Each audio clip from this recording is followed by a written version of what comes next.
Welcome back to the Exordia Creative Podcast. Today, we have the pleasure of speaking with Mitch White, President and CEO of Handy Bros Home Comfort. Mitch and his brother Nick purchased Handy Bros in 2018. A company that was founded by brothers is still owned and operated by its third set of brothers today. Since their purchase, they've made some big changes to the Handy Bros operation. They've narrowed their focus as a home comfort provider, utilized systems within their business, and ramped up their marketing and branding to bring the company to where it is today. I learned a lot during our time spent with Mitch, and I hope you get some value from this episode too. Okay, so I've got to be honest. I remember when you came onto the scene in 2018, I was like, who is this guy? Seriously, because you were on your story and stuff, and Handy Bros, before you guys took over, was kind of like just an HVAC company, and I didn't really think too much into it or anything, and then all of a sudden it was just like, bam, you guys took over. So can you talk a little bit about Handy Bros before you guys took over, and then how this all kind of came to be? Yeah, I mean, Handy Bros is it's almost 64 years this October, right? So Yeah. obviously much older than I am. Yeah. And it's went through, it's two sets of brothers. I went to two sets of brothers, now to a third set of brothers, right? Mm-hmm. All unrelated. So it's definitely come through quite a transformation, I guess you'd say, right? Yeah. I think back in the day when it was Jack and Murray Handy, which many people don't even know that's where Handy came from, right? Yeah. It was someone's last name. People just think we're like Handy Bros, good with our hands, whatever. Yeah. But it actually came from someone's last name, right? So they started out, it was a family-run business, right, that served Blenheim area. Mm-hmm. Obviously, they ventured into Chatham a little bit, and they kind of grew it into Chatham-kent, right? And it got passed on to two more brothers. They probably had it for 25, 30 years each, roughly. Not so familiar on the way back early history, but Sure.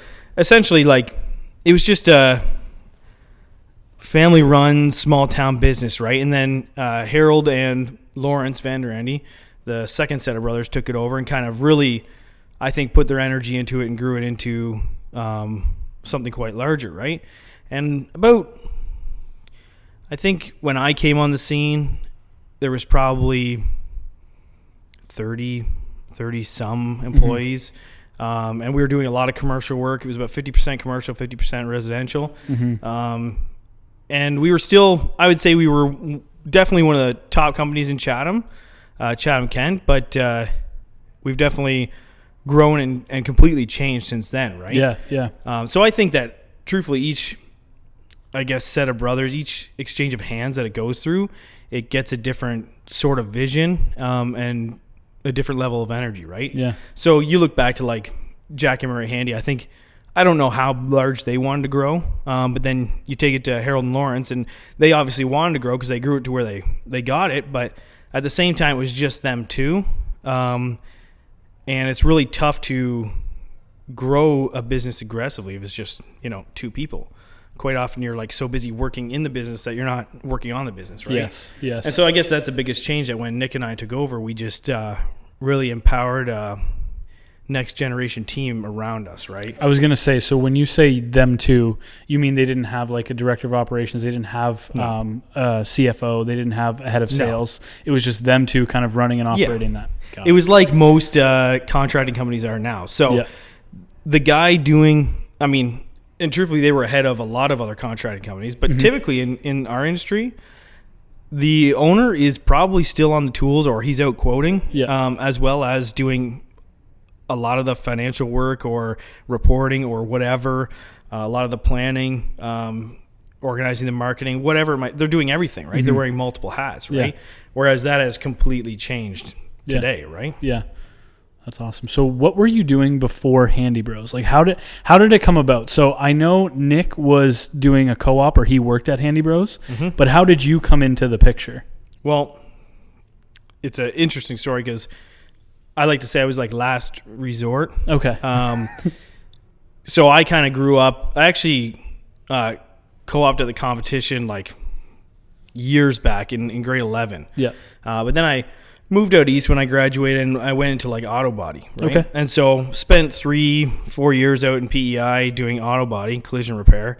And then, I come from a family of 6 kids, and missed my family, so I moved back here. Okay. Well, and started working at RM, which is right next door now. Convenient. Yeah, and really loved what I was doing there. Like the actual work, it was art, right? And so I was there for a couple of years, and this just honestly fell into our laps in a sense, right? So really what happened was Nick was working there for years before me, and he operated with a different level of care, and he had a good set of values and morals, right? Which Harold liked. So Harold at that time, he was nearing 60, right? And he was trying to think of, retirement, right? Mm-hmm. And so he had gotten offers from large companies like the unnamed large. The R word. Yeah. Yep. Large companies, and probably would have been a great price, but he didn't want to sell a company to his company, to just any company, one that would just like swallow it up. He wanted to give it to somebody or sell it to somebody who could have the same values and morals as he had, right? Mm-hmm. Yeah. And because in the contracting industry, like it's very there's a bad stigma surrounding it, right? Mm-hmm. So anyways, Nick was working there for years and proved himself as somebody who was loyal, trustworthy, man of integrity, all that stuff. And actually, Harold ended up approaching him, right? Really? And honestly, we would never have been able to do what we did without him kind of taking that first step towards us, right? Mm-hmm. And so, he chose Nick essentially for it. And Nick needed a partner, support, and of course, Nick wanted me first, but Harold actually thought that I was too young and, I had no industry knowledge at the time, HVAC specific. I wasn't a business guy. So you were still at RM at this time? Okay. And so I was actually 22. And so he's looking at us and he's like, man, I don't want you. Nick was 24. I was 22 at that time. And like, he thought that the community would want to see somebody of seniority, mm-hmm. and the guys there would want to see someone of seniority. Mm-hmm. But the candidates that we were kind of working through to partner with Nick just didn't pan out. So as a last resort, I was chosen. There you go. And the rest is history. That's so, awesome. Yeah. Yeah. It looks like you've done a really good job so far. For sure. Thank you. So when you were younger, did you have like some sort of like entrepreneurial spirit? Like it's kind of crazy. It is a little bit crazy to be thrown in and run a business of this size. Even back then, I'm sure it was still a big business. Oh yeah. And just be like good at it. Because we just did a tour of this place and you guys just have it dialed in. I know it's not perfectly furnished. It's not like perfect. But how do you get the experience to run an operation like this? Oh, well, I was 23 when I signed the official deal to like take over the place, right? Mm-hmm. I actually bought my first house and signed the deal for this business in the same day. So it was pretty wild for me. Wow. And think about it, like 23, leading a company of 30, we'll say 35 people. A lot of those guys have been working there longer than I've been alive. Mm-hmm. So very, I guess, intimidating in many ways, right? For sure. And we were wondering, like, man, how will they react to this, right? But the truth is like, we learned, I guess, it was sink or swim, right? Mm-hmm. We had no choice. So it's like, yeah, we had Harold as a resource of sorts, but like Nick and I were working together, and I didn't have any business experience, no accounting experience, nothing of the sort, right? Yeah. And it's more just, I think, you talked about my past, like as a kid, like I think it was my upbringing that really set the stage for it all, obviously, right? Yeah. So we were taught, I remember, got my first job when I was like 12 years old. I got hired somewhere and they thought I was actually my brother, so they thought I was older than I was. Mm-hmm. But I got the job and I was working away. And from the day I got my first job, I had to buy everything I required. 100%. Right? So, we're talking like clothing, which sounds crazy because kids are probably like, what? You had to pay for his own underwear? Yeah, I did. Yeah. Right? You want this stuff, you go out and you're going to buy it, right? Yep. And so we were just taught like at a really young age that like whatever you want, you can get it. You just have to work hard for it, right? Mm-hmm. And so, all of us brothers, we have that same sort of mentality. We're all very hardworking. I think that's where it kind of stemmed from, is that's, even back when we were like real young, there was always a earn reward system where it's like, you clean the bathrooms this week, you can have a can of pop, right? Was it really like a can of pop, yeah, or was it like $5? Or no, it was a can of pop. I was like like a Diet Pepsi back in the day, man. Okay. That was my thing. So my mom would be like, she'll give me a can of Pepsi if I clean the bathrooms this week. And so I did that regularly. Yeah. Yeah. Clean the bathroom every day. Yeah, you work, you earn, this is what you get, right? Yeah, smart system. It's simple. What you put in, you kind of get out. So I think that there is kind of like the foundational principle to how we came up. It's like, if you don't know something, you got to work at it. So we read a ton of books. We're always reading books. We're on Audible all the time. Nick and I have read hundreds of books, right? And just trying to learn different leadership tactics and, marketing tactics and whatever it might be, right? Accounting, business, all of it, right? Mm-hmm. And that's how you learn. You learn it's either sink or swim. I think that there's some goods and bads to that, obviously. The goods being that there's just no option. Sometimes when people have an out, they'll take the out, right? Yeah.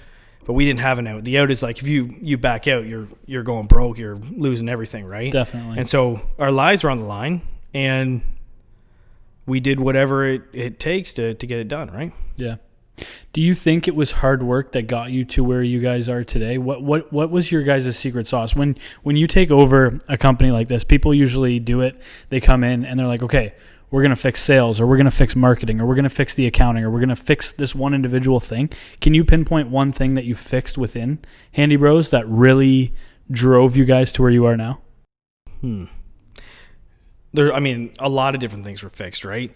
I'd say like Nick and I make a really good team, okay? He's very, he was a service guy, right? Mm-hmm. So very strategic in his problem solving, which essentially is great in business, right? Yep. You have a problem, you got to find a way to solve it. Yep. We're not making money on these jobs. Find a way to make money, right? Mm-hmm. Where are we going wrong, right? The marketing penetration isn't working. Like how can we change our game to make it work, right? And we ask ourselves those questions every day. So Nick was very good at like problem solving. And that was like his whole background, right? Whether it's a furnace or it's business, it's the same thing, right? Yeah. You see a problem, you try to address it. Whereas on my side, I was more creative, and I guess I was really good at getting people to kind of buy in and follow a vision or a dream. And so we kind of like combine that together, right? And I think that is the biggest thing that helped our growth, is just that, Nick ironed out systems and processes that fixed problems, right? And I really stumbled across it, but I showed people who we are, and they kind of in some ways fell in love, right? So it was like the analytical system side and like the sales marketing side combined together. You think that's kind of what? Yeah, I mean, like along with having people in place to cover each basis. Well, that's what the main thing is. Like, you see problems come up every single day, and you work to solve those problems. So if you're a decent problem solver, then you can probably make it in business, right? And that would be the one main thing that really helped our success, is just like you find the solution, right? So the solution might be a person, right? We have a serious accounting problem. We don't know numbers. I'm not an accountant, right? Mm-hmm. What are we going to do? Well, we find someone who knows numbers much better than us, right? Yeah. We put them in that position. Yeah. We empower them to make some decisions, and we work closely with them, but they know it way better than we do, and they manage it for us, right? And it's just, you see a problem, you find a solution, you put them together, and you just solve problems every single day. And that's what it takes to kind of to build things, right? We call it firefighting. Yeah. Although firefighting is more reactionary, although problem solving is also reactionary. You know what I mean? Yeah. I guess you never want to be firefighting. No, like you don't want to be like there's you don't a fire want to be problem solving really either. Exactly. You want to be like proactively. Yes. You want to be proactive. Solutions for like. Yeah. You want to be the smoke detector. That's fair. Yeah. That's actually more fair. Yeah. Because it's like I said, if you're so busy putting out fires all day long, well, you're probably not building the future, right? Exactly. So nowadays, like Nick and I, for the most part, we work in the future, right? Like we're already in the future. Yeah. Everybody here is kind of working in the day to day, right? And that's the way it needs to be if you want to be scaling at rapid whatever, right? Yeah. That leads me to my next question is, what is your role? What are you doing every day?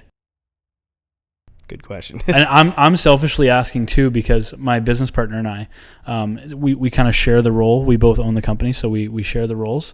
But I'm working less in the field and more so in the office, thinking about the future and trying to put those plans in place and the strategies and the systems. But what are you doing as a CEO? What are you doing day to day usually? And also, we got to talk about what time you wake up in the morning, because it is ridiculous. So there was this book. I think I can't remember what the first one is. The second one's Rocket Fuel. But essentially, the idea is that there's kind of, when it comes to leading the business, there's two different kinds of leaders. There's a visionary and an implementer, right? Yep. And so we found out through many different trial and error scenarios that, Nick was the implementer and I was a visionary, right? Mm-hmm. Like I am good at putting a vision out there and getting people to follow it, right? And he's very good at just getting stuff done, right? Mm-hmm. And also being very, resolved in our direction, in the direction that him and I dream up together. Resolved in the sense of like nothing, distracts him from that. Yeah. If you get distracted by every little thing that, oh, look at this opportunity, no, stick to your thing and try to do it really well, right? So he's like really resolved in that area, and he just got stuff done, and I was more the visionary behind it, right? Remind me what that question was, though. Just day to day, like what are you doing? So my job is to cast the vision, right? So I guess I run the marketing division right now. Mm-hmm. My goal is to put somebody in that place there. But it really marketing ties into my role anyway, right? If I'm the vision, marketing is just like the vision megaphone coming to life. Yeah. It's like the personification of that vision, right? And so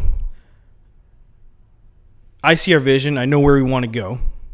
I know what we want to be, right? What the values we stand on, what we're trying to do, the mission at hand, right? And I try to share that with the world. Mm-hmm. So I also do like a lot of, like the culture is my thing as well, right? So the parties that we have, the team meetings that we have, the hoorahs, all these different culture things in the business, I focus a ton of my attention on, right? Because it all kind of goes hand in hand. If you can build a strong culture that believes in the vision, then they're going to carry the vision out, right? Exactly. And so, my role is to tell our story, right? To kind of pull Handy Bros out of obscurity, right? Mm-hmm. So to take a company that, like you said, was just an HVAC company and maybe not even, I think they were known in Chatham-kent, but maybe not as well known, right? And to bring us to, well, now we're Windsor, London, Sarnia, right? And we're trying to take over those territories. And it's like, pull Handy Bros out of obscurity, right? I want to be the company that is first thought of when it comes to HVAC, and to be thought about in the way that matches my vision, right? Mm-hmm. So, like I said, Nick really is kind of managing the day-to-day. He meets with all the team leads. He's making sure that the processes and systems are in place and that everyone's following them, that we're holding accountability, we're hiring and firing to it. That is our system and process, right? Because if we follow that, we can carry out the vision, right? And my job is to like cast that vision and to create buy-in with our teammates as well as customers, right? Yeah. And so that's what it's like pulling Handy Bros out of obscurity. It's, I say in marketing all the time, our role is to pull back the curtain on who we are and to allow people to see. Because I truly believe that marketing is just like sharing a little bit of who you are. So I believe that we're pretty awesome people. We got an awesome mission here, a sweet vision. We got an awesome team culture, an awesome group, right? And if people just knew about it, then they'd want to work with us because there's a lot to love about us, right? And so my goal was always just to, and I stumbled across this, but my goal was to just like pull back the blinds, show them who we are, what we stand for, what our vision is, what our mission is, why we do what we do. And we don't sell Handy Bros. We allow people to buy into it. Yep. So it's totally different, right? Yeah. So my role is just to, again, pull Handy Bros out of obscurity and allow us to become known, right? Yeah. Yeah. I think that you guys should share a little bit more about what's going on in the back shop. And like all of the little systems that you guys have put in place and the little details that you've put in place, and really show what you guys do. Because I was just telling you before we started recording, home comfort done differently. I'm like, okay, done differently. Mm-hmm. And until you come here and like you experience it, and I have been a customer of Handy Bros, but to come here and experience that side of it too, it's pretty crazy. And I mean, we scratched the surface of what's going on. Well, exactly. But our goal is to do home comfort differently in every single aspect of our business, right? And you ask a good question, like, what does that even mean, right? Yeah. So it's to, well, I guess if you're looking to see like what is something different, you got to look at what's the norm, right? Yeah. And the norm is that like contracting, but HVAC specifically, there is this stigma, there is this fear, right? It's known for cold calls, pressure sales tactics, taking advantage of old people. Those duct cleaning calls you get all the time. Like, get them. HVAC is just known for, it's scary, right? You don't want to have that contractor in your home. And I'm not even HVAC specific, but really any trade. It's known for like, it's not a great experience. Like you think of, I tell this story all the time because it really perfectly depicts what we're trying to do. My brother, and we've worked with tons of contractors here, mm-hmm. And the story's the same, but we called 4 different people, 3 actually, the 4th one never existed, but I'm going to use it for this scenario. 3 different contractors were called in for countertops, say, mm-hmm. right? And the first guy we called never answered the phone, never returned the call, right? And that's actually typical right now, right? The second guy, he answered the phone, set up the meeting. He was late to the meeting. And actually, when my brother went downstairs, he was already downstairs measuring the countertop in his home without knocking. Oh, wow. Okay.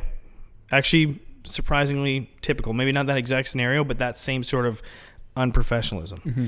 The third one, he arrives on time, gives a decent amount of information. We usually have to follow up with the quote, be like, hey, you said you'd get me the quote. Where's it at? Hey, you said the installers would be here today. I don't see them yet. Oh, they're running late, whatever. Right? And it's like, that's like what we're used to. That's the acceptable, right? Yeah. The fourth one doesn't exist all that often. And that's where it's like a breath of fresh air, zero worries, no mess, no hassle, no stress. It's taken care of from start to finish, right? Yeah. Which never happens, very rarely. Mm-hmm. So I've had 50 different contractors in this building, 2 companies. I was impressed with 2 companies, okay, which is kind of crazy. And I've had work done at home. And it's the same story over and over. It seems like, and I say this all the time, but it seems like the customer has to fight for the contractor to do work for them when it should be the other way around. The contractor should be fighting for the customer. Mm-hmm. And we fight for every single sale, right? And we want, our follow-up is, we're not perfect. What's the key to follow-up? Tell us about the follow-up. Well, there's just, it's about making sure that, first of all, you do what you say. So if you say you're going to send a quote, you send a quote. Yeah. If you don't hear back, you follow up in a couple of days or something, right? You just be proactive. And it's about just doing the right thing. Because the mm-hmm. truth is, like, I can't stand people who don't keep their word. It's like, you said you're going to give me this quote today. You didn't get it. Already, the messaging you're sending me is already that, you're going to fall through with the rest of the job, right? So, follow-up is like, we just try to follow up to make sure that no one gets left through the cracks. And some of it's just, reminding people because they're busy. And some of it's like just trying to do our job properly. And like when we say we're going to do something, we do it, right? Yeah. Follow up. It's like a lot of times the customer is fighting for the contractor, mm-hmm. right? And so we want to flip that script. We want to make it so that, we pour every single ounce of effort into showing the customer how much we care. Mm-hmm. So I say that, we're a group of guys who are super passionate about this trade. Like we care about HVAC. And I mean like the technical side of it, like what you see out back in the warehouse, mm-hmm. that whole chisel project, all that stuff. Like, we care about the trade, and we actually want to innovate and change the trade forever, which sounds crazy coming from a little spot in Chatham, right? Yeah. But it's literally happening. Yeah. So changing the actual trade, but then we have like an actual deep care and obsession with our customer experience, right? It was said that, Jeff Bezos, in his meetings, he'd leave a seat empty. And every decision they made, they turn to the empty seat and they say, hey, what does our customer think about that, right? And when you start doing that and you start making every decision with the customer in mind, that's what changes everything. It's like, okay, does our customer want well-branded vehicles and well-branded guys? 100%. Builds trust, right? Mm-hmm. Do they want the text message bio that gives them a picture of the technician and the information about them? Yes. Do they want before and after pictures of maintenance work on every little piece? Yeah. They want information, right? They want to see, what did these guys actually do? Is there value to what they're doing? Mm-hmm. The call ahead. Do they want to call ahead? Yep. Do they want, guys with holes in their shirts? No. So let's build something. Do they want next day service? Same or next day service? Yeah. So we build a warehouse to suit. We make sure we have all the inventory we need so that if emergencies arise, we can serve them next day, right? Do they want well-trained individuals? 100%. That's why we brought a 29-year veteran in to work full-time training our guys, right? Mm-hmm. Do they want strong teams? Yeah, they do, because it's going to give them a better experience. So we invest a ton into leadership here, and we make sure that everyone's in one-on-ones. We have team meetings every week. We're doing all the dojo training sessions. We're building really strong teams because we know it's going to benefit the customer, right? Yeah. And so every decision we try to make, we make with the customer in mind, right? Mm-hmm. And that's the goal. Like even like the bare essentials, like, okay, like the quality of the work, well, that's a no-brainer. But I'm talking even down to like even marketing, right? Excellence is one of our 3 E's, right? So excellence, everything we do with excellence. It's kind of broad. What does that even mean? Mm-hmm. But it just means like, no matter what you're doing as a handy bro, you ask yourself, is this marked by excellence? So I tell these guys, like, you're waking up in the morning, you're tying your shoe, or are you tying your shoe? Let's start there. Are you tying your shoe with excellence? It's like, or is it just going to come undone and it's going to be something real small? Yep. But you get what I mean. Yep. You're putting your uniform on. There's a hole in it. Is this excellent? No, I'm going to change the shirt, get a new one, whatever. Yeah. Okay. Go to something a little bigger. You're doing the actual install. You step back, you look at it. Is it marked by excellence? Right. I actually have something like that with Isaac with his editing. I'll ask him if it's a certified banger or if it's just a banger, and then we always try to get it to certified banger. That's our goal, but that's our internal excellence. Yeah, and that's a good one. I like that. Yeah, it's one of our 3 E's, that one of the core values we stand on, because it goes into every aspect of our business, right? But for sure, essentially, what we're trying to do is do home comfort differently, right? We're trying to flip the script, be the breath of fresh air, right? No mess, no stress, no hassle, right? Yeah. We want to give customers a great experience. I think if you look at our Google reviews and stuff, we're not perfect, right? No. By no means are we perfect, but I think that we do a real good job, and we pour a ton of effort into it, right? And you're working with people at the end of the day, so it's complicated, right? Not everybody will understand or whatever, but at the end of the day, all of our effort goes into the experience we give our customers, mm-hmm. right? And so that ties into what you see in the back, right? Yep. And so I can go into that if you want. Sure. Yeah, if you want to. Because, coming in here, when you first walk in, it's like, oh, wow. But then you go into the back, and it's like technical, oh, wow. Yeah. Anyway, go ahead. So there's everything we do, we do with like the Handy Bros, what do you want to call it? Chisel. Yeah, but like everything we do big, right? So it's like we're known by now for like, we don't do small things mm-hmm. in anything we do, right? Mm-hmm. And it doesn't matter if it's like the vans we drive, the branding we do, the heroes projects we do. I don't know. It really doesn't matter. We always go like mm-hmm. as big as we can, right? Yep. People think we're a little crazy. Yep. They look at this building, they don't understand. They think we're a little crazy. But when you go big, though, you get attention for going big, number one, and also the things that you guys have gone big on. Like when you guys did that house renovation. There's a bird in here. I know. When you guys did that home renovation for the Goulet family and stuff, that's going big, but it's also a really great thing that you did. Yeah. Oh yeah. So I think there's different examples of going big and being like, I think it's all big, but it's just always this. It's a testament to who we are because we don't do like if we're going to do something, we're going to try to get exactly. Yeah. And that speaks to the building. You look around, you see that in the building. You see it in our processes, our systems. You see it in everything, right? You know, I'm looking to hire this marketing guy, and like he's like nobody pays to have a full-time marketing guy on staff. Yeah. Right? And I already have one marketing person on staff, so that would be two, right? Yeah. And it's like nobody invests that kind of money, right? Nobody puts as much thought into their process like we have back there. I've actually searched the U.S. and Canada, and nobody's doing what we're doing. Mm-hmm. And I've looked at the biggest companies in North America, right? And we're taking it to the next level, right? Mm-hmm. So yeah, Chisel. I mean, Chisel's the reason why we are here in this building. And why this whole building is centered around Chisel. It was 100%. Yeah. It sounds crazy, but it's true. We needed space to do Chisel, and it then got our minds thinking, and it evolved into what you see today, which evolution is the 30 of our core values, right? So evolution is something that we stand on because if our vision and our mission is to literally change the industry and to be leaders, then you got to be changing all the time. Mm-hmm. You're either disrupting the industry or you're being disrupted, right? And I can think of a lot of ways that we are like disrupting the industry for everybody else, right? Yep. And so, especially locally. Yeah. I don't even want to. I know you're thinking larger than just local. Yeah. But yeah. I just know that like.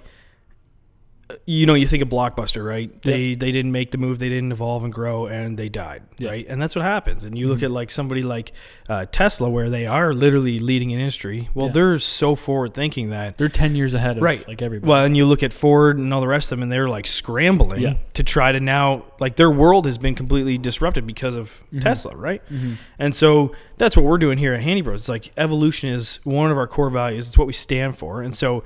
Chisel was just one of those things. If we want to actually lead the industry, if we want to be trailblazers in the industry, you got to go where no one else is going. Mm-hmm. And so that was the thought behind this. We called it Chisel because, and Chisel is just for those listening that didn't have the full picture, it's just the process in which we, I guess, do customer fulfillment on the install and service side of things. And our goal was to streamline that and to make it just super efficient, right? Mm-hmm. And so Chisel, you know, if you have a dull chisel, you're pounding away and very little effort's done. So, you know, rewind 3 years, you know, we're working very hard and we're not accomplishing near as much, right? Yeah. Our chisel was not sharp. Cross those words over.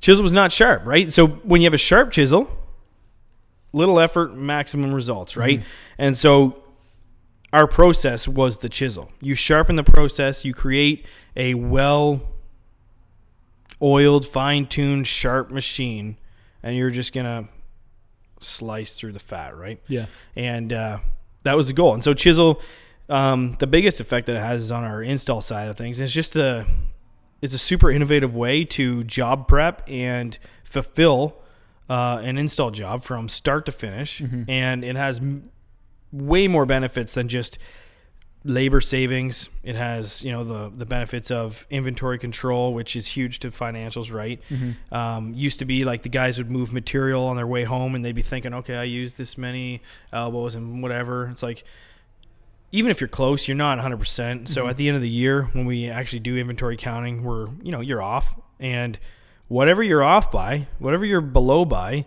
that comes directly off where you thought your financials were, right? Exactly. So it's huge to have really good inventory counts. So, you know, inventory control, right? There's also just like the care of the vans, right? Now they don't hold anything in them. They're loaded and unloaded every single day, and they go home empty, right? Yep. Our guys, instead of having to run around all stressed and panicked in the morning, cleaning off their van, reloading, restocking, then driving to who knows where, now they just show up and they're loaded within 5 minutes and they're on the road. Yeah. They don't have to worry about what they forgot because it's already taken care of. They just head to their job and they give the customer the best possible experience, right? So even that there, again, it's to give the customer a better experience, right? Does our customer actually want chisel? Yeah, 100% they do, right? They want the guys who show up their door to not be all stressed out. They want them completely focused on the experience that they're giving them. They want a great walkthrough when the job's done. They want perfectly installed equipment, right? Have everything they need for them to get the job done, yeah. They don't want, like, here's what it used to be like, and this is what it's like in every trade, and we're not proud of it, but we're definitely better. It used to be the van would roll up, the doors open. If you were to look inside one of the vans, you'd be like, whoa. There's a lot going on. Did a bomb go off in here? And it's like, then they start working by the air conditioner or whatever, and there's tools everywhere, and they're moving fast. They got a lot to do. So it's understandable, and we didn't set them up the best for success, and truthfully, not many contractors set up the best for success, right? Yeah. And so our goal was just to set them up as best as possible, and, even the way we set up the pods, for example, which is just the way we load the vehicle, we set up in a way that they'd have to make less trips to the van, right? So they're not wasting time running back and forth. I remember working on vans, and like, you could spend half an hour trying to find a Tapcon bit because you need to screw something to some brick, and that's the only thing missing, right? And so you're looking around, you could spend half an hour looking for one, right? And so having everything in its right place every single day, no matter who's on what van, they could be moved around tomorrow. Every van is identical. Every van's loaded the same. Every van's holding the same amount of material in the same exact place. It's a fine-tuned process, right? There's probably also a safety aspect. The fact that the van is unloaded every single night too. Because you hear people's vans getting stolen. Oh, it happens to us all the time. Right? Yeah. Oh, yeah. So there's also a security factor there as well. Yeah. Yeah. Yeah, so chisel is just, like I said, it's a really cool system.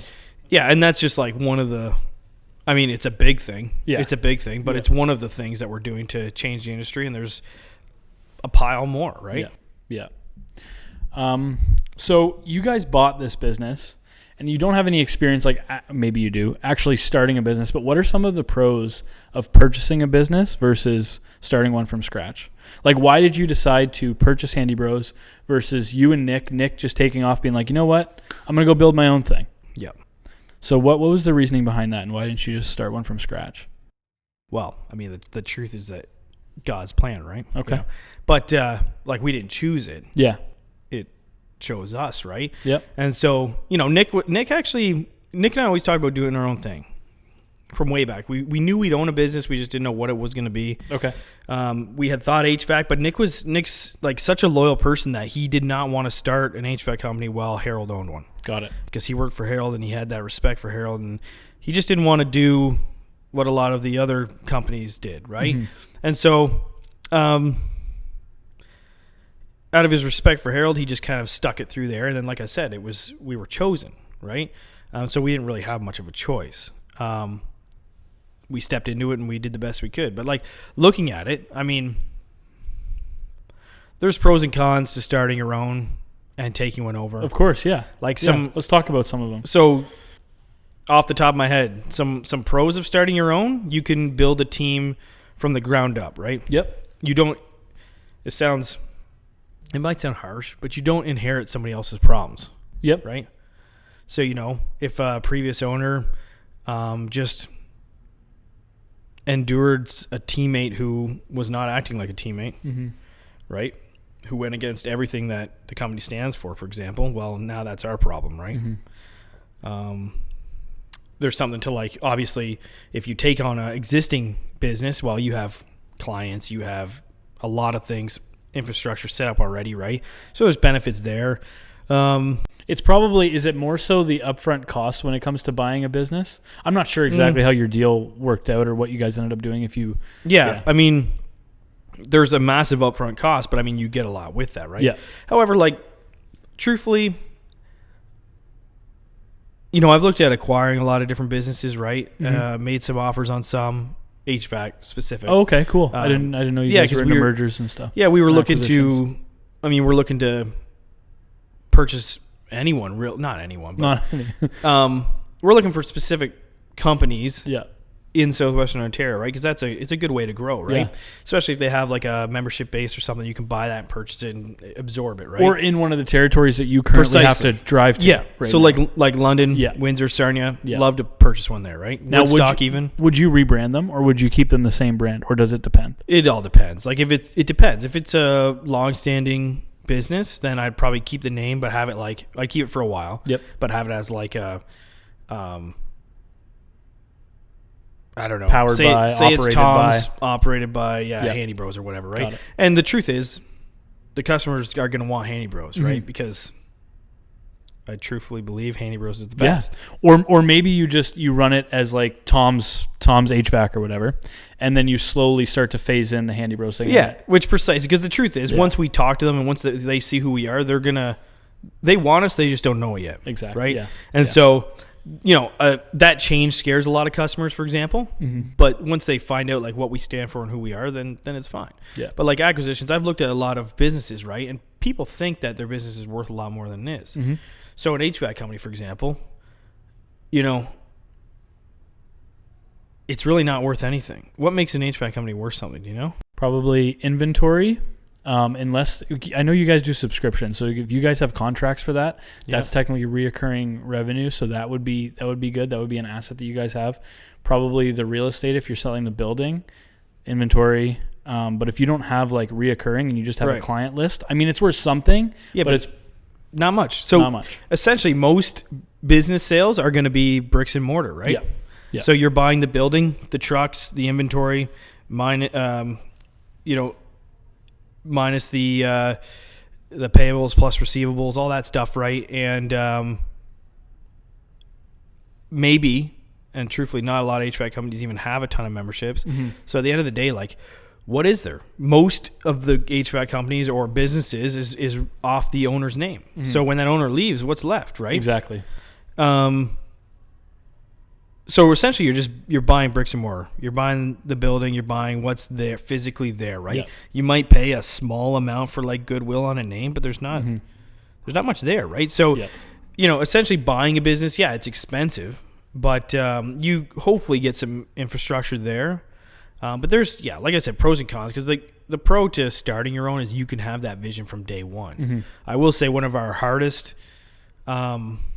One of the things we're up against the most is just change, right? And so, one of our guys, which he's awesome with this, but it's very hard for everybody. I'm just using him because of his time. He's been here 37 years. Mm-hmm. Okay? That's a long time. That's a That's a long time to be doing. So 37 years, and he has seen the business change more than anyone else. Yeah. Right? Through three ownerships. But especially now, like, we have changed a lot. And if evolution is one of our core values, it's bound to change more. And so the con to purchasing a business and like transforming it is that it's really tough on the people there to make that transition, because change is difficult, very difficult. It is.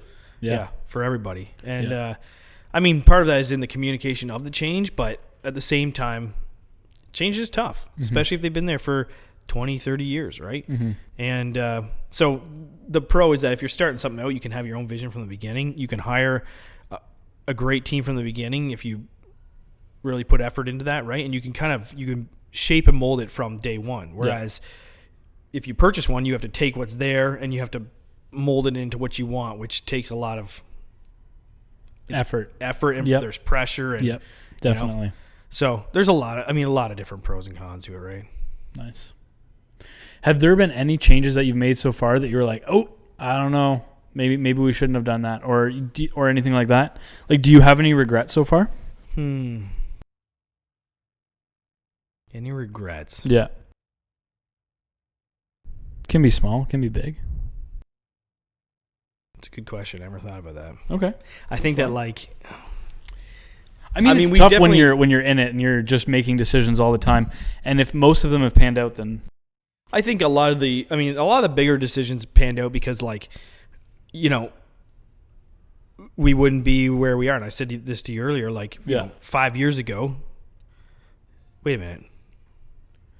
March 1st. I let that day go by, and I didn't even what the heck, celebrate man? it. That was my 6th 5th year. 6th or 5th? No, that was my 5th year. 5th year, 2018, like, right? Since I managed the business under Harold for 1 year before that, and then I was in the field for a couple years before that. Okay, so 5 years officially. 5 years of actually owning the business, right? Yeah. And, yeah, I mean, we never thought we'd be here, right? Mm-hmm. Didn't even dream this up. So, we always knew we'd do great, or had the confidence that we'd do great, but never like what we are now. So it's like, if we've done this now, where would we be in 5-10 years, right? Yeah.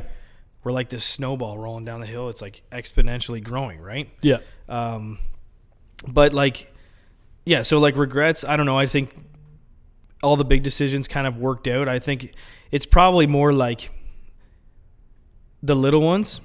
And by little ones, I just mean like the day-to-day interactions with things. Like, you're a young leader. The way you interact with people. Sometimes you let your ego take the wheel. Sometimes you say things you shouldn't say. Sometimes you're not the best example. Sometimes you don't care like you should. Sometimes it's tough, right? Yeah. And so those would be my regrets, is just not handling the relational stuff really well. Truthfully, I don't even stop to think about the failures, to be honest with you. Okay. Like I bet you if I stopped to think about it, I could make a list. Yeah. But right now it's like, if something doesn't work, we pivot, we change, we literally forget about it. Yeah. And it's like, it's done and over. So I can't say. Yeah. But we just roll and keep chugging forward. Yeah. We see, this isn't working. Yeah. We got to do something. Yeah. We fix it, and it's like a distant memory, and we don't dwell on it, right? And I think that can be a good thing. It can be a good thing. thing. It can be bad. It's also good to reflect, though. I agree. But you don't want to live in reflection. I agree. You want to be moving forward, but also be like, oh, that was stupid. We should never do that. You know what I mean? Yeah. Like as you go. So when you guys took over in 2018, was it always the plan to get out of I believe that's the original location where you guys were. Yeah. So was it always the plan? Like day one, you get in there and there's just boxes filled to the top, and you're like, "Okay, we gotta do something." No. Like, how did the move come about? Can you talk a little bit about it? It wasn't as bad back then. I mean, when we first took over, it was still a mess. It was still hard to find places, but it wasn't like, obviously in the years that we had it, we were growing more and more, and so it became even tougher. But you ever been by there? I have not been in it. No, you've been by it though? I've been by it. Yep. You know the house on the corner? Yep. Okay, so the house on the corner was, I'm not sure which one, but one of the handies, that was their home. Oh, no doubt. And so short commute. Their wife still lives there today. She's like 90. Oh, wow. Yeah. Okay. So she still lives there, and there's a little garage in the back, and that's where it all started. This little garage in the back of that house. Awesome. And then they moved across the parking lot. I think they severed off some land from the Knights, who own that farmland, and they severed off a little bit of land. They built that first little office. And then you can see, if you look at the building, you can see every addition. It's like every there's roof a different peak is material. higher. There's a different material. Yeah, the roof peak just goes higher and higher each add-on. Then there was C-can on C-can on C-can. Yeah. Anyway, what happened was, like I said, we created the chisel plan. We were like, we need to make the lives of these guys easier, and we need to become efficient at it, because it's not like, first of all, there's junk everywhere. Everybody's in and out of the building, right? It doesn't matter how good you are. If all the hands are in the honey pot, it's going to be a little bit messy, right? So it just wasn't, even if you tried to keep it clean and organized, it's just there's too many hands in it. So it was disorganized, dysfunctional. It was actually, towards the end, I would argue, unsafe. I used to have my dog there all the time, Hunter, and he used to like greet all the truck drivers and all the guys. They loved him, but it just, the forklifts ripping around there in the morning. There's the trucks. There was barely any room to drive through, and there's like, I don't know how many trucks are there. If you saw it in the morning, it's chaos. Yep. And we just saw the problem, and we need to find a solution. So originally we thought, we went to the city. We actually got a minor variance to like build more onto our existing shop, like right up to the property line. Yep. Which it would have been like a 50 by 60 building or something, 50 foot by 60 foot building. But we determined when we drew it to scale, we drew it to scale and played around with our plan. We're like, yeah, it's not enough room. And then we developed chisel even more as we were going through the process of like, we literally drew it all out to scale and figured out how we'd want chisel to work before we built anything. And then still we thought that, okay, well, maybe the Knights will sever off some more farmland for us and we can build beside. But then we also determined, like, okay, well, if we moved, maybe there's some savings to go to Chatham, which there is. So, this building came up, and, our thinking behind, we actually did calculations, and in was gas. it like publicly for sale or no? It was a first, but then I think they took it off or something. Okay. But we did some math, and it turned out that, like, just by moving our location 10 minutes closer to Chatham, we could save, I think it worked out to $100,000 in fuel. A year. Wow. Because everybody was coming from, a few lived in Blenheim and whatnot, but they're coming from all over, and they have to all drive to Handy Bros, like a lot of the installers, every single day, right? They're going to and from the job, right? Whereas if we're right by the 401, we can get to all these places. Yeah, and you can go to London, you can go to Windsor, you could go to the small one, you could go to Ridgetown, you could go to wherever. It's pretty centrally located. Again, I just, like, we were looking for a place because of our chisel idea and because we saw a problem and we need to find a solution. But this place just, it was God's plan, right? Yeah. So that's what happened. We stumbled across it like we seem to stumble across everything else, right? That's awesome. So, that's awesome. Yeah. But it first came around because of, like I said, it was dysfunctional, chaotic. Yeah. We saw a problem and we sought to fix that problem, right? Yeah.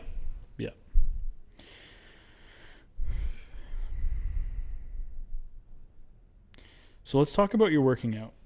Because I'm always, no, seriously, I'm really inspired. Man. I hop on my phone. I try not to go on my phone right in the morning when I wake up, but like 8:30 rolls around and I'm like, oh, Mitch has already been working out for 4 hours. 4 hours ago. Not 4 hours. He's already got his. What time did you say you wake up? I wake up around 7:30. Oh wow. Okay. Yeah. I'm half my day's over. You're going to bed in an hour here. We got to wrap this up. But so you work out. Do you work out for physical or mental, or is it a mixture of both? It's both. It's both. And do you notice on the days that you don't work out, do you notice an impact in your day? Yeah, I mean, Christmas is, like, the month of December is always really tough. Okay. Because there's just so much going on. Yep. Right? So I find that I start eating bad. Mm-hmm. I start gaining some weight. I'm working out less because usually I'm just running around ragged. For what, like on the personal side, on the business side, both? Yeah. No, mainly business. Like, there's just so many events and stuff that you have to do. Mm-hmm. I don't know why. It always has been. And, like, again, I pour a ton of effort into, like, the culture here. So, like, getting all these guys gifts and, like, prepping all the stuff for our Christmas party and, like, the heroes events that we do. And, like, all of that stuff, just it's a ton on top of my regular job, right? Mm-hmm. Like, just making sure our marketing's status quo, right? Yeah. But it's just, I find that, I start gaining weight. Through the month of December, this past December, I basically didn't work out the entire month almost. I was just way too tired, right? And then it's just a cycle, right? So you get tired, you start feeling like crap. Me personally, I'm a stress eater. Okay. So, like, nothing makes me happier than coming home and having a Panzerotti. Nice. Right? But and then it happens again, right? And then you feel like crap. Yeah. You don't work out. It's a cycle, right? Yeah. So yeah, 100%. If you're not doing the exercise, and it's not like it was like back in the day. Well, this is when I used to work out at night and everything, but like me and my buddy, we were like strongman training and like. Oh, no doubt. Like it was like a legit. I lifted some what I feel like heavy weight. Mm-hmm. I think I squatting 400 or what? No, more than that. More than that. Yeah, I benched 415. Oh my god, for reps or just okay. Bench 415 for one. I think deadlift was like 550. Wow. And squat was 545 or something. That's crazy. So I mean, back then I was working out like a couple hours a day. Right now it's like 45 minutes to an hour. Yeah. I'm just like maintaining. Doesn't feel like maintaining because I'm still sore all the time. But if you miss it, you feel it. I feel like it affects everything, right? Do you feel it like cognitively? Yeah. Yeah. Yeah, because I mean, like, by the time I show up to work at 6 a.m., right? I'm usually here like 5:30 to 6 o'clock in the morning. By the time I'm here, I've already been up for, what is that? It's like Two my in alarm bed? goes up at like 3:45. 3:45. Okay. So, I start working at around 4. What time are you going to bed? Sorry. Like 9:30, How many hours is that? 10 sometimes. How many hours is that? 5, 6? Yeah, it's like 5.5 or so. Yeah. Okay. I try for like 9. You try for 9 p.m.? 9:30. Yeah. Okay. But Okay. usually like it's Yeah. like 9:30 before I actually hit the bed or whatever. Got it. But yeah, you definitely. My point is that like by the time you start in the morning at 5:45 or 6 in the office, like you're well awake, right? Mm-hmm. The blood's been pumping. I've taken my pre-workout. I haven't had the coffee yet, but I don't need the coffee because I had the pre-workout. The caffeine's just in the veins, right? And so I'm already awake. Then I do some personal stuff for a bit, and then I go into my day, right? But you're already like, I see some people come in, they're like, you can tell they woke up and drove straight to work, and it has the effect on you for sure. You're not sharp, right? Yeah. Yeah. So I'm definitely sharper when I'm here. Yeah. Me personally, I'm trying to figure it out. I just had a son he's turning 5 months. And before that, I was going to the Y every morning, like religiously. And then we had him, and I help out in the morning. So I let my wife sleep in. And then I wake up with him for his first wake up, and we spend like an hour or so together. And then I put him back to bed, and then I go to work. So I don't know if I should try and fit the gym in like right at like 11, right. Leave the office at 11 and then go back. Or if I do the crazy Mitch White thing and wake up at 3:50, and then by the time Jonah's up, I'm like, oh, good morning, bud. I've already started half my day. So I don't know. Because I guess I could just go to bed earlier. But what time do you go to bed? I go to bed probably around 10:30, 11. Yeah, I mean, people think I'm a morning person. I'm not a morning person. You're just miserable lifting Like weights. I actually crave a Sunday to sleep in a little bit. Yeah. Yeah. 8:30 would be like a dream. Okay. So I crave to sleep in a little bit on a Sunday or something. Mm-hmm. So I'm not a morning person. What did you do before though? What did you do before you started getting up at this time? Has this always just been this way? No. Okay. Like, what was the trigger where you're like, okay, I'm going to start going to bed a little bit earlier and waking up really early?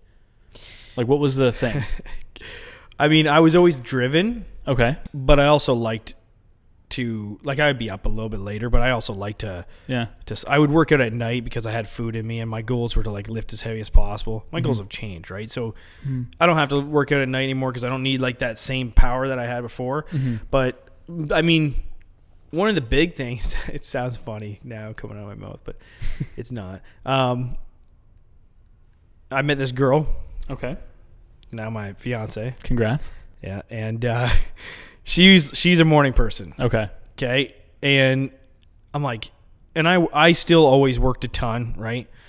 And I was very driven, but I'm like, man, she's up every morning working out at 5 a.m. And I'm like, how can I let her outwork me here? Yeah. And so she like kind of didn't even really realize it, but inspired me to like no doubt push through it. And then I started reading like, I mean, at the time I was already reading books and whatnot, but then I started reading more books, and it's just at this point, if I don't work out in the morning, then I'm probably not going to work out at night because I'm like my brain, which people think, oh, you sit in the office, you do nothing. Yeah, but there is a mental side. Yeah, especially in my role, be mentally exhausted when you go through when every single okay, if you're running a company, most likely the stuff you're dealing with is crap, right? It's what nobody else can deal with or doesn't want to deal with, or it's just too important, right? So, chances are you're handling a lot of stuff that is just tough on any person, right? Yeah. It's mostly negative, right? And it's tough on you mentally. And so you're just exhausted from making like tough decisions all day long. Yeah. So getting that done in the morning, that's why you like to do it in the morning. Well, it's just if I don't do it in the morning, then I just know it's not going to happen, and it's got to happen. And is it every single morning, or are you like 3 days a week? No, I push for so I'll do the 5 days through the week. Mm-hmm. Might take one off if I'm really sore or something, but I aim for like 5 days in the week, and then Saturdays I'll do like, maybe I'll work in the morning and then I'll work out in the afternoon or something, or like around lunchtime or something, right? Do you work 7 days a week? I'm always working. Yeah. I'm not in office. I'll come in office on Saturdays sometimes, but I'm always working. Always, and it all depends. Like I'm always answering emails. Always checking my computer. I got a suite set up at home. Always available. Right. Yeah. Yeah. You got to be like. You got to be. Yeah. I'm responsible for a company and for 60 some people. Right. So it's what I signed up to. Yeah. Yeah. Yeah. For sure. Awesome, man. All right. Well, I think we're going to wrap it up here. All right. Thank you so much for coming on. Yeah. It was a good time. Thanks for the tour. Yep. Cheers, man. Any more questions? No, you're good. I think that's it. All right.